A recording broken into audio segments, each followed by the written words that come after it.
morning लोगोफोर गोजोन फुंबिलिनि बयनोबो अननाय आरो सिबिनायखौ बावहरनानै आं फैफिननाय जाबाय आंनि बे इउटिउब चेनेलाव सासे मुंदांखा फावखुंग्रि लानानै बिथांनि मुङा जादों गसाइगावनि फुजा बिथांजों आं रायज्लायगोन लोगोफोर दा बिथांखौ नोंथांमोना नुनो मोनगोन फट'आव लोगोसे गारांखौ खोनानो मोनगोन बेनि थाखाय नोंथांमोना मा खालामनांगोन बिनि थाखाय जाय गसाइगाव एरियानि आंनि लोगोफोरा आंनि चेनेलखौ दाबो साबस्क्राइब खालामाखै साबस्क्राइब खालामदो अन्नानै जाथि बंश लोगो खुरमा बयनोबो शेयार खालामदो दै बिदिब्ला आङो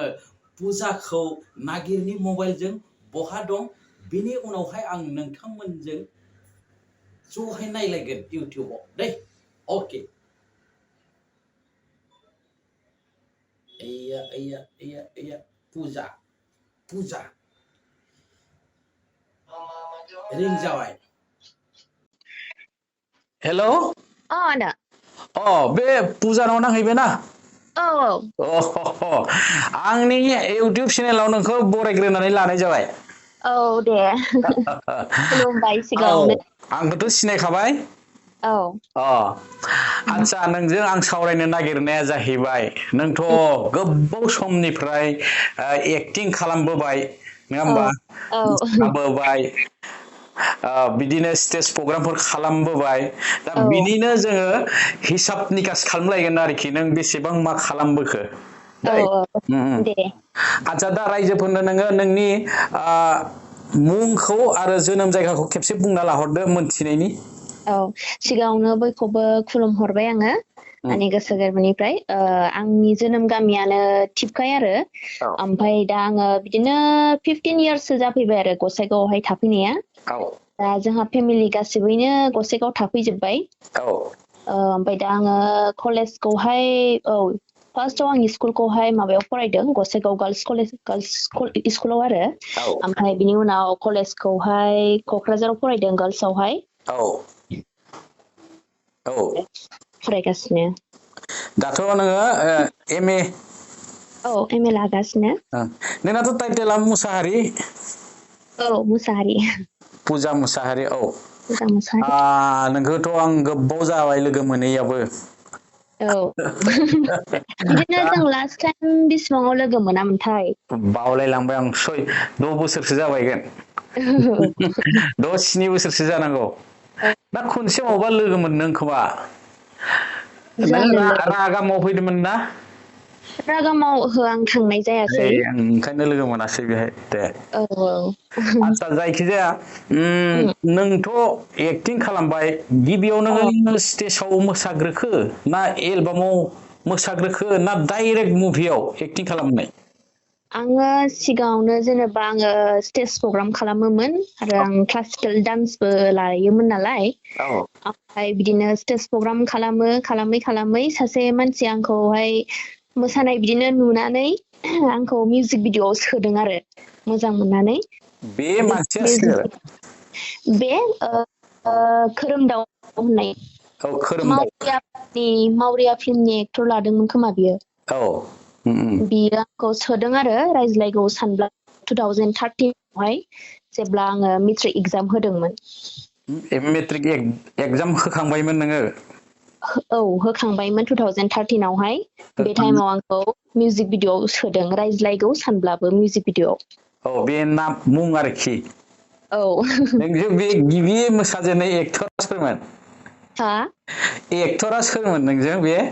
एक्टरा बियो खोरोमदाव बसुमतारीमोन खोमा गावनिनो आरो गावनिनो प्रजेक्ट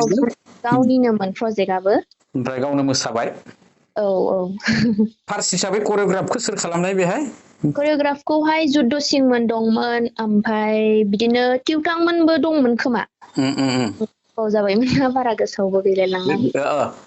नोंजे फार्स्ट एलबाम नालाय नोङो बै केमेराखौ गियासै फार्स्ट एलबाम गानायाव केमेराखौथ' एथबांबो गिनाय मोनाखै मानो होनबा स्टेज प्रग्राम खालामबाय थायोमोन ना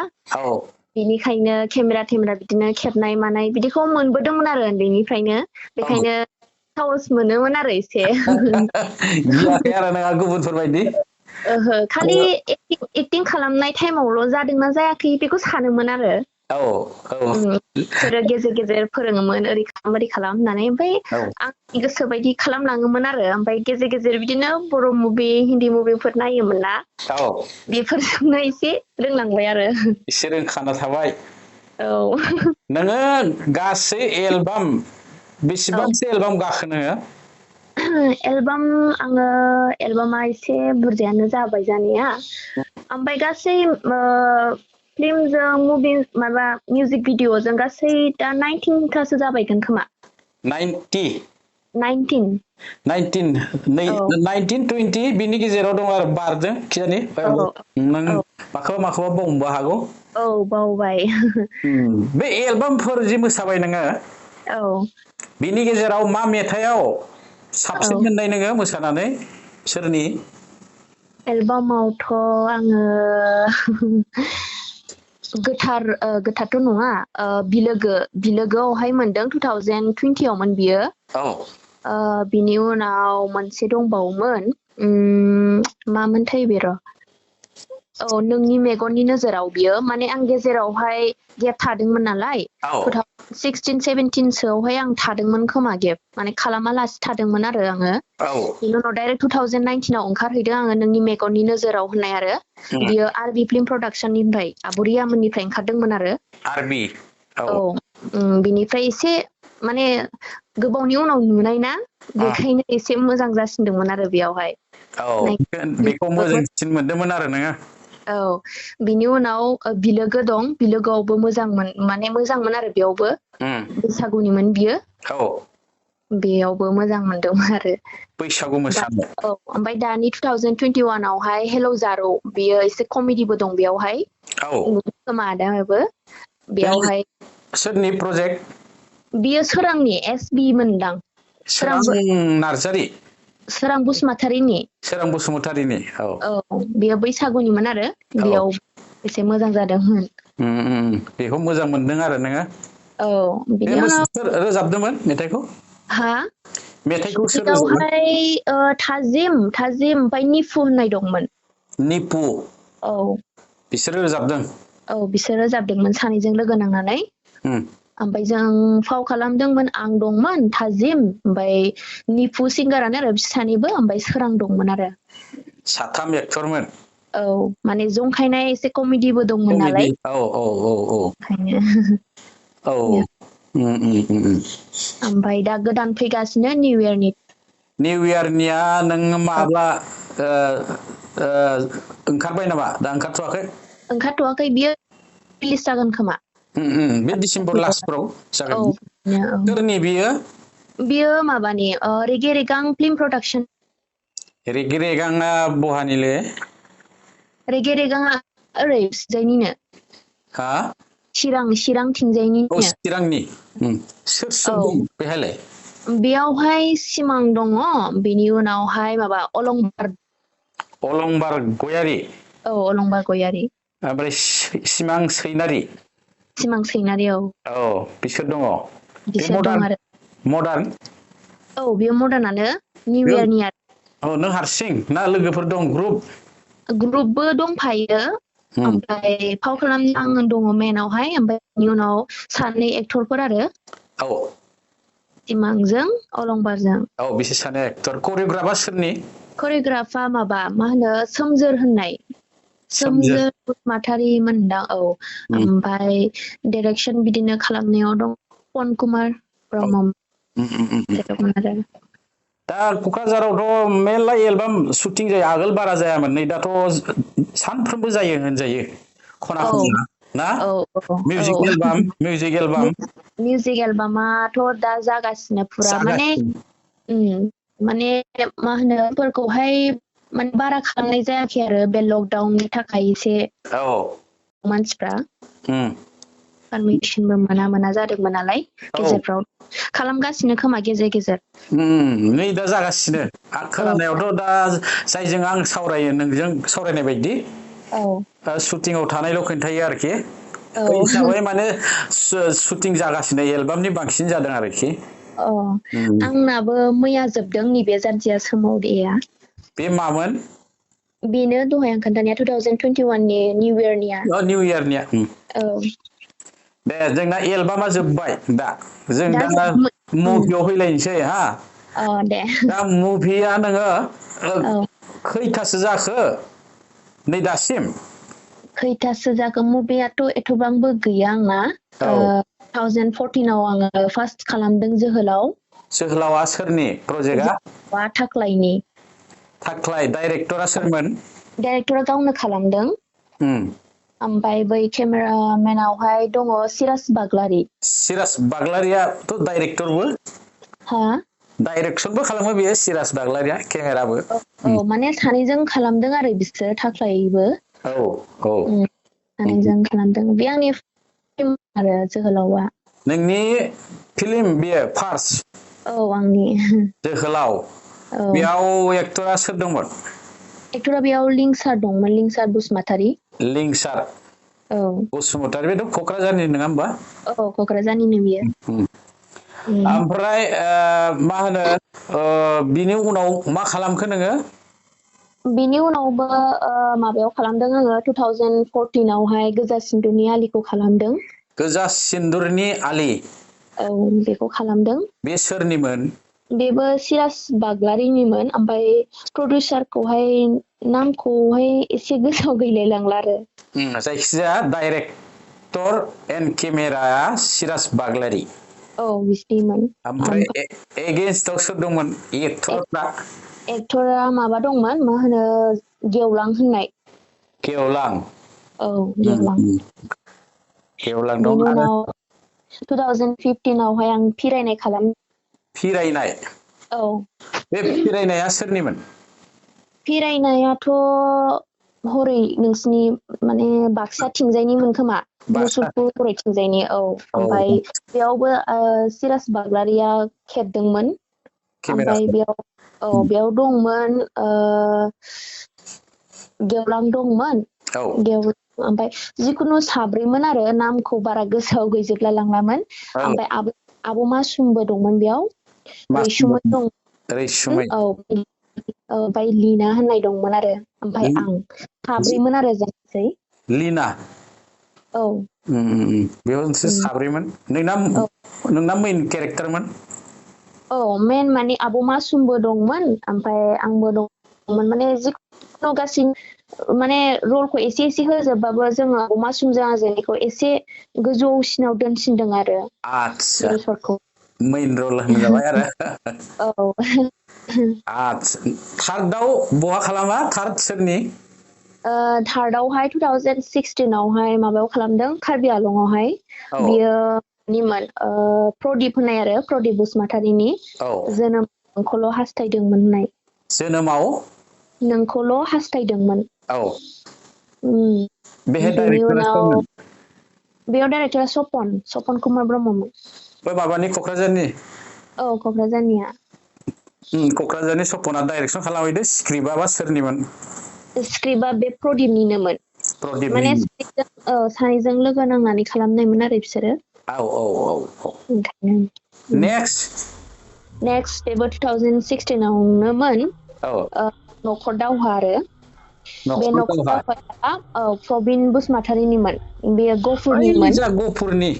औ गफुरनिमोन बेयाव बेयावहाय एक्टरा दंमोन माबा रिमोल होननाय रिमोल औ रिमोल अदालगुरिनि औ उदालगुरिनि औ ओमफ्राय बेयावबो ओमफ्राय बिनि उनाव 2019 आंथ' 2017 आवहाय खालामालासे दोनथ'दोंमोन नालाय गासिखौबो बिदिनो 2017 18खौ आं दोनथ'दों आरो ओमफ्राय डाइरेक्ट 2019 आव आं थांदों गोथाराव आरो गोथाराव औ बे सोरनिमोन गोथारा बियो आरबि फिल्म प्रडाक्सननि रियामोननि बे फिल्माव औ बेयो बेयाव फिल्म फैबाय औ सोर दंमोनब्रा बेहाय बेयावहाय दंमोन मेन रलावथ' आं दंमोन बिनि उनाव आब'रिया दंमोन आरो एक्टरावहाय लिंसार दंमोन आरो ओमफ्राय रिया ब्रह्मआ मेरला खालामो आरो बेयो एलबामबो खालामो ना सिनेमाबो खालामो नेक्स्ट नोङो बिनि उनाव मा खालामखो हेलौ हेलौ हेलौ हेल' आदा हेलौ फुजा ओइ आदा नेटआ दानलांदोंमोन ना औ औ बेनि उनावहाय नों मा खालामखो सारि माबायाव 5 नम्बराव फार्स्ट नाम्बाराव माने आङो बिनि उनावथ' लकडाउन जाबायमोन ना औ लकडाउन जानानै डाइरेक्ट 2020आवहाय बे बिलोगो एलबाम मिउजिक भिडिअखौ खालामहैदोंमोन आरो 2020 आव बिलोगो एलबाम औ बिनि उनावहाय बिदिनो माबाफोरखौ फिल्मफोरखौ खालामथ'वासै मिउजिक भिडिअआवहाय ओंखारबाय थादोंमोन औ आरो मिउजिक भिडिअ ओंखारबाय थाबाय आरोखि ना औ आदसा नों अट' सिनेमा खालामबाय मथा मथि नोङो 6-7थासो खालामदो आरो फिल्म औ बिनि गेजेराव नोङो डाइरेक्टर सोरखौ साबसिन मोजां मोनखो डाइरेक्टरफोरखौथ' आङो सपनखौबो मोजां मोनदों औ बिनि उनाव आदै सिराज बाग्लारिखौबो आं मोजां मोनदों आरो बे सानैखौ मोजां मोनदों आरो नों ना फारसेथिं थाङोबा ओरै गफुरनि बिसोर आदामोनहाबो मोजाङैनो खालामदों आरो खिन्थु आं दासिम लोगो मोनबोनाया गासिबो मोजाङानो आरो गासिबो मोजां गोजा ओमफ्राय रावखौबो आं बासिनो थाङा बिदि आरो सोरखौबा हारसिं होनबा दा नों गाज्रि मोनजानोबो गिबायना दा बिदिबो होननो हाला नोङो बिदिथ' नों नङा फायदा गोरों खालामना लाबाय आरो ओमफ्राय नोङो एलबाम जि गाबाय औ एलबाम गानायाव नोङो बबेखौ मोजां मोनसिनो बेखौ खोन्थाबाय नोंनि एगेन्स्टआव जि जाय एक्टिं खालामदो सोरसो पारफेक्ट औ मोननाय नोङो बेखौथ' बुंनो हागोन पारफेक्ट माने खुनु दिगदार मोनाखै नैबे एक्टरजों आं एकदम पारफेक्ट बिराद मिलायनाय मोनदों ओरैहाय सोरबा दं नामा बिदि गैया दंब्लाबो खोन्थाला बिदिथ' गैया माने जाय सोर मारै सेलेक्ट खालामनानै होयो आंनि थाखाय आं बेजोंनो लायो आरो औ एथ'बा आंनाव बिदि सयस गैया आरो गैया औ औ आदसा जायखिजाया नोंनावथ' फिल्म आरो एलबामनि खालामनाय समाव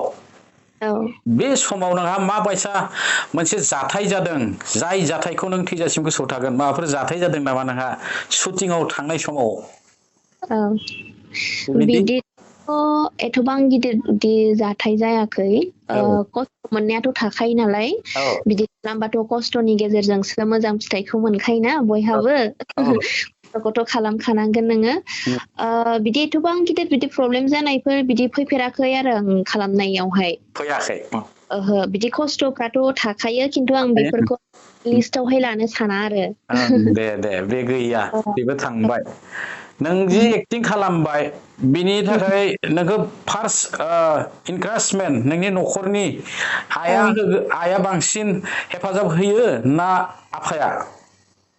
औ बेयावथ' आंखौ सानैबो बिराद सापर्ट खालामो सानैबो माने माने आङो खालामालासेनो थादोंमोन ना औ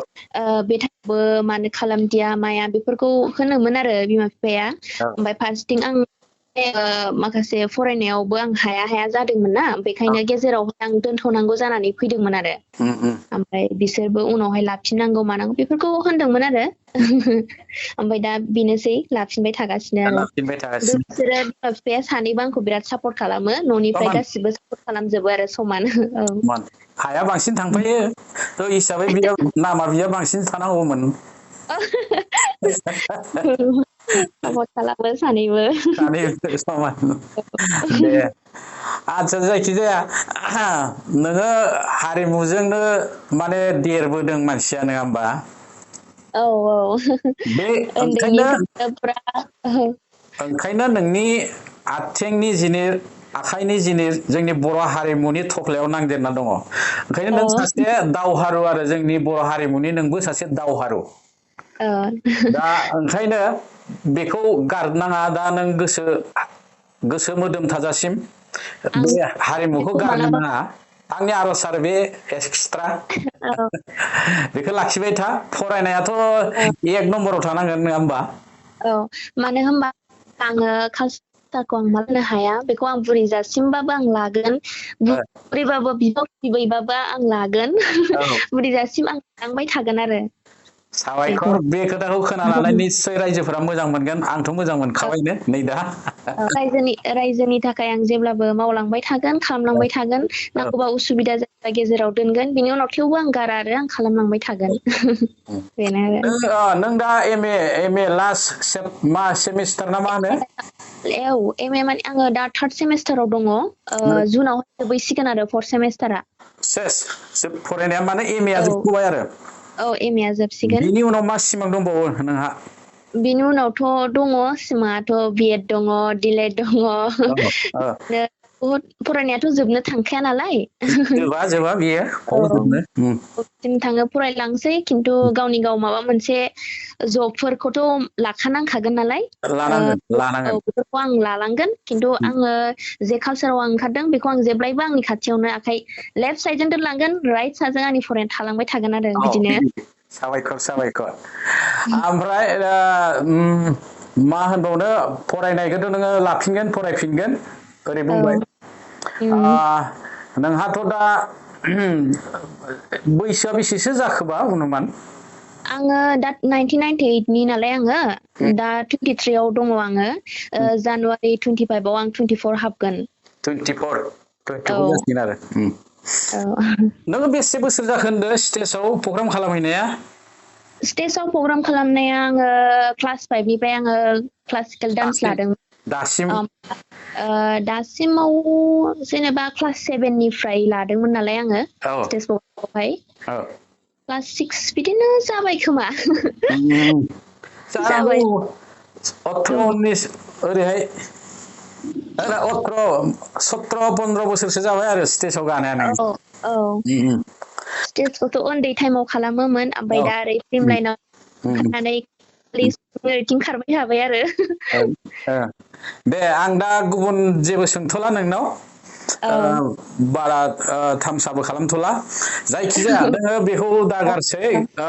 हारिमुखौबो गारनाङा फरायनायखौबो गारनाङा आरो